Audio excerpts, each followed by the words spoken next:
Hi students, welcome to my channel. आज हम एक बहुत ही इम्पोर्टेंट कॉन्सेप्ट पढ़ने वाले हैं जिसे कहते हैं लिनियर एनर्जी ट्रांसफर (LET). ये कॉन्सेप्ट खासकर रेडिएशन फिजिक्स, रेडियोबायोलॉजी और इलेक्ट्रॉनिक्स में बहुत ज़रूरी है। LET हमें बताता है कि रेडिएशन मटेरियल के साथ कैसे इंटरैक्ट करता है और एनर्जी डिपॉजिट कितनी होती है। तो चलिए शुरू करते हैं और स्टेप बाय स्टेप समझते हैं LET को। लेट क्या है?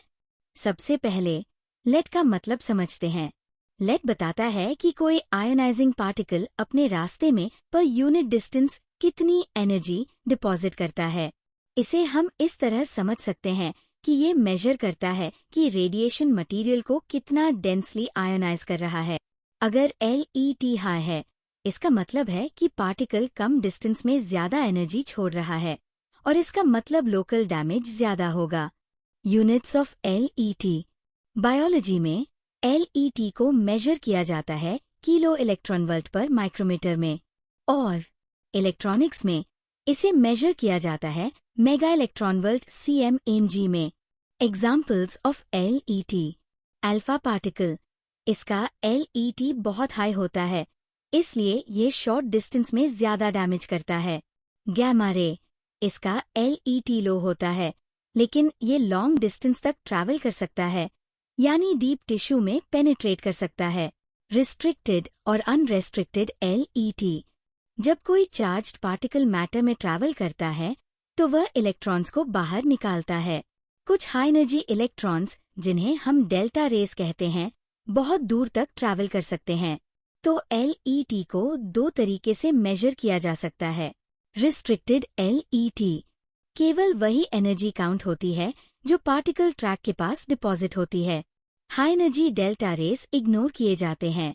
अनरेस्ट्रिक्टेड LET, इसमें सभी एनर्जी ट्रांसफर्स शामिल होते हैं। इसे हम इलेक्ट्रॉनिक स्टॉपिंग पावर के बराबर मान सकते हैं। Why is it important? Restricted LET biological studies के लिए ज्यादा रेलेवेंट है, क्योंकि ये वही एनर्जी मेजर करता है जो सेल्स के पास डिपॉजिट होती है। Unrestricted LET total energy loss जानने के लिए यूजफुल है।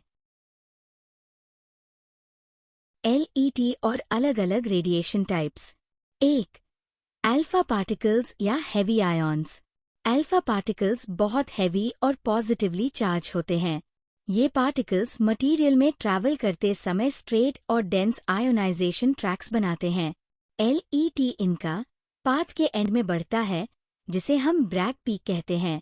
ब्रैग पीक का मतलब है कि पार्टिकल अपने पाथ के अंत में मैक्सिमम एनर्जी डिपॉजिट करता है, जिससे वहां लोकलाइज्ड डैमेज बहुत ज्यादा होता है। अल्फा डीके में रिकॉल न्यूक्लियस भी होता है, जो शॉर्ट डिस्टेंस में एनर्जी डिपॉजिट करता है, इसलिए टिश्यू में और भी लोकल डैमेज होता है। एग्जाम्पल, कैंसर ट्रीटमेंट में अल्फा पार्टिकल्स का यूज किया जाता है ताकि लोकलाइज्ड टिश्यू डैमेज किया जा सके। इसका एडवांटेज ये है कि सराउंडिंग हेल्दी टिश्यू पर कम असर पड़ता है, क्योंकि अल्फा पार्टिकल्स की पेनिट्रेशन डेप्थ बहुत कम होती है। 2. बीटा पार्टिकल्स या इलेक्ट्रॉन्स। बीटा पार्टिकल्स बहुत हल्के होते हैं, इसलिए इनकी स्कैटरिंग ज्यादा होती है। ये मटेरियल में जिगजैग पाथ्स बनाते हैं, यानी स्ट्रेट पाथ में ट्रैवल नहीं करते। बीटा पार्टिकल्स इंटरैक्शन के दौरान ब्रेमस्ट्राहलंग और डेल्टा रेज भी प्रोड्यूस कर सकते हैं। इनकी मैक्सिमम रेंज एक्सपेरिमेंटली मेजर की जाती है, क्योंकि ये टिश्यू में कितना पेनिट्रेट कर सकते हैं, ये डोज प्लानिंग में इम्पॉर्टेंट है। एग्जाम्पल, बीटा रेडिएशन की स्किन पेनिट्रेशन लिमिटेड होती है, हालांकि अगर इंटरनल टिश्यूज तक पहुंच जाए तो ये इंटरनल ऑर्गन्स को डैमेज कर सकती है। 3. गैमा रेज या फोटॉन्स। गैमा रेज फोटॉन्स होते हैं और चार्ज नहीं होते, इसलिए स्वयं इनका लेट नहीं होता। जब गैमा रेज मटेरियल से इंटरैक्ट करते हैं तो सेकेंडरी इलेक्ट्रॉन्स बनते हैं। इन सेकेंडरी इलेक्ट्रॉन्स का LET मेजर किया जाता है और इसे हम गैमा LET कहते हैं। Example, gamma rays deep tissue में आसानी से पेनिट्रेट कर सकती है, इसी वजह से इन्हें कैंसर रेडियोथेरेपी में यूज किया जाता है ताकि डीप सीटेड ट्यूमर्स तक एनर्जी पहुंचाई जा सके। Biological importance of LET। LET का डायरेक्ट रिलेशन होता है रिलेटिव बायोलॉजिकल इफेक्टिवनेस RBE से।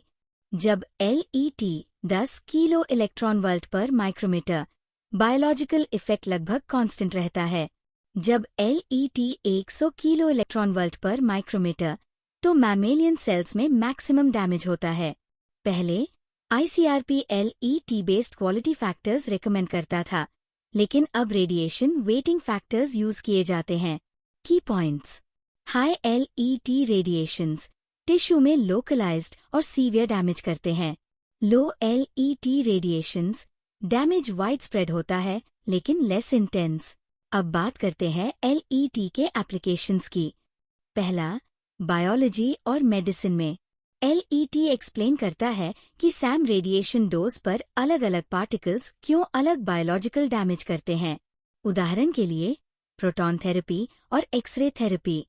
प्रोटॉन थेरेपी में हाई LET पार्टिकल्स यूज होते हैं, इसलिए लोकलाइज्ड और इंटेंस टिश्यू डैमेज होता है। वहीं एक्सरे थेरेपी में लो LET फोटॉन्स होते हैं, जिससे डैमेज वाइड स्प्रेड होता है लेकिन कम इंटेंस। इस तरह LET का ज्ञान ट्रीटमेंट प्लानिंग में बहुत इंपॉर्टेंट है। दूसरा, स्पेस और इलेक्ट्रॉनिक्स में LET के एप्लीकेशंस की बात करें। High energy particles micro electronics को डिस्टर्ब कर सकते हैं। इसे हम सिंगल इवेंट इफेक्ट्स कहते हैं। LET मेजर करता है कि पार्टिकल मटेरियल में एनर्जी कितनी डिपॉजिट कर रहा है।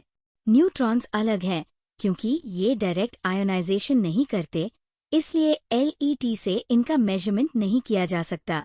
उदाहरण के तौर पर स्पेसक्राफ्ट इलेक्ट्रॉनिक्स डिजाइन में लेड का नॉलेज बहुत ही क्रिटिकल होता है, क्योंकि इस नॉलेज की मदद से हम ये सुनिश्चित कर सकते हैं कि डिवाइसेस रेडिएशन डैमेज से सुरक्षित रहें।